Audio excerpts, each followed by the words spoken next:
समूह सात संगत जी, प्यार भरी राधा स्वामी जी। सात संगत जी, आज जो हम आपको साखी के द्वारा बताने जा रहे हैं वो आपकी ज़िंदगी में गहरा प्रभाव डालेगा ज़रूर, अगर आप इस साखी को शुरू से लेकर अंत तक ज़रूर सुनेंगे। अगर आप अपने सतगुरु से सच्चा प्रेम करते हैं तो इस साखी को आधा अधूरा मत सुने, इस साखी को पूरा सुने। अगर आपको इस साखी में सतगुरु की कही बातें अच्छी लगती हैं तो आप इस साखी को शेयर भी ज़रूर करें जी, और हमारा चैनल सब्सक्राइब भी ज़रूर करें जी।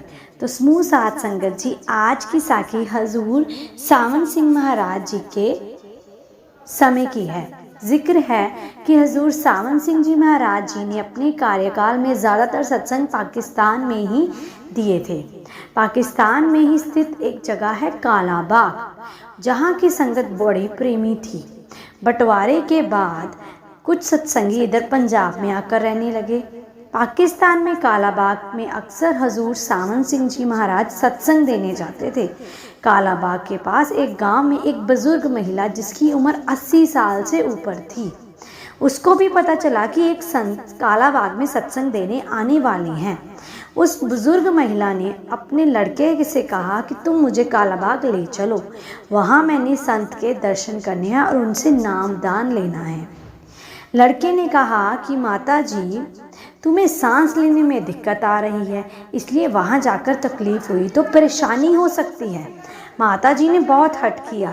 खैर, लड़के ने अपनी बैलगाड़ी में एक बिस्तर लगाया, उस पर माता जी को लटाया और काला बाग की ओर चल पड़ा। अब सोचो, इतनी उम्र हो गई उस औरत की और उससे क्या क्या प्रॉब्लम्स रही होंगी।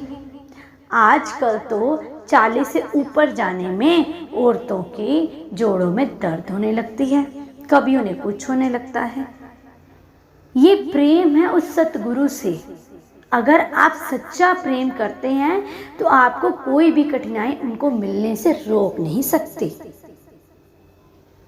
तो उस लड़के ने बहुत ही भले का काम किया।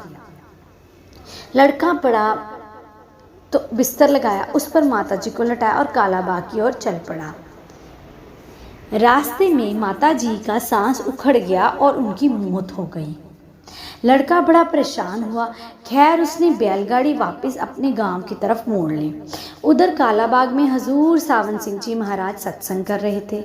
सत्संग के दौरान उन्होंने सारी संगत को कहा कि अब सब लोग 10 मिनट के लिए ध्यान में बैठो। सत्संग चल रहा था। दूसरी ओर जिस माता ने आना था, सतगुरु का ध्यान अपने सत्संगी पर भी था। अब आप समझ गए होंगे साखी के दौरान बाबा जी का चमत्कार। अब बाबा जी ने क्या किया, ध्यान से सुनिए। सारी संगत को बोला 10 मिनट के लिए ध्यान में बैठो।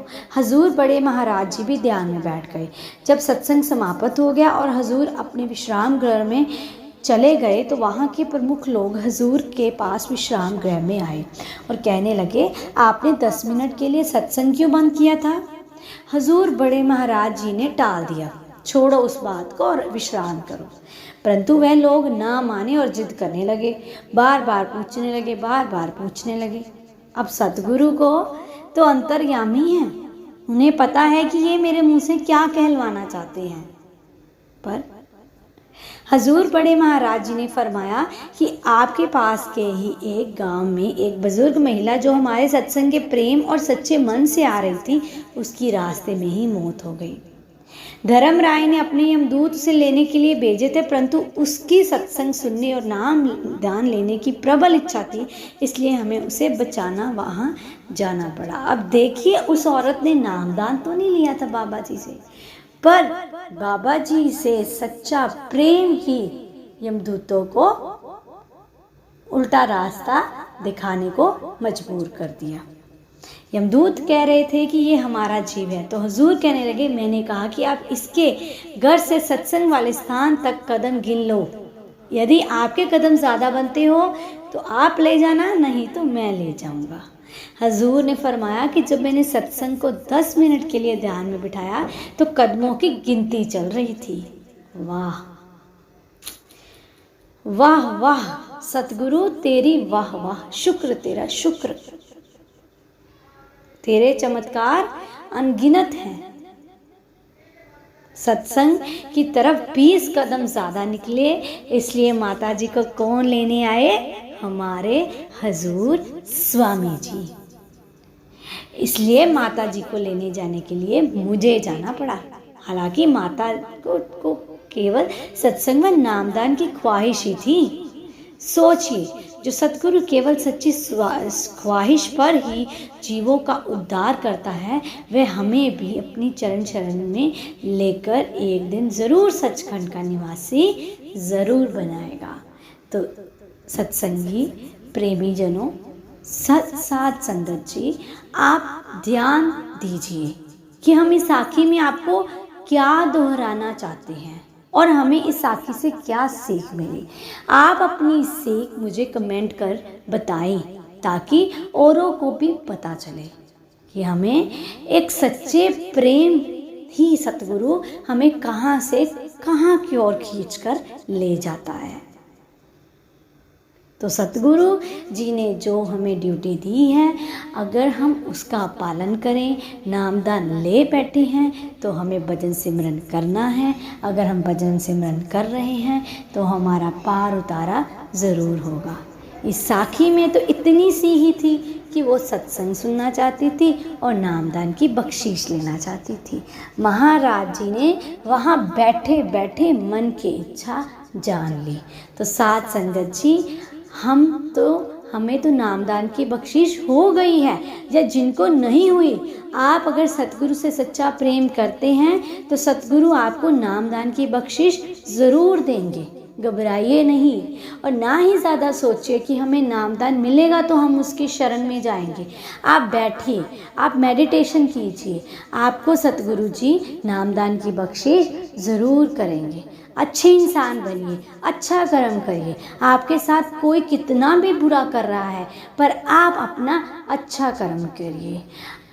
आपको लेने सतगुरु जी ज़रूर आएंगे। कर्म कांडों के चक्कर में मत पड़िए, किसी से गलत मत बोलिए, अपना मन साफ रखिए, अंदर का बर्तन साफ रखिए, उसे उल्टा करके रखिए।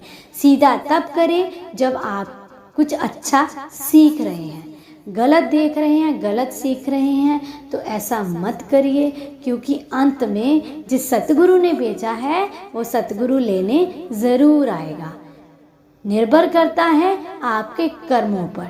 तो समूह साथ संगत जी, अगर आपको आज की साखी अच्छी लगी हो तो इस साखी को शेयर ज़रूर करिए, इस चैनल को सब्सक्राइब ज़रूर करिए, ताकि मैं आपके सामने ऐसी और सतगुरु की प्रेम भरी साखियाँ लेकर आती रहूं। आप इस साखी अपने बच्चों को भी सुना सकते हैं, ताकि वो अभी से संत मार्ग पर चल पड़े। तो समूह साथ संगत जी, राधा स्वामी जी।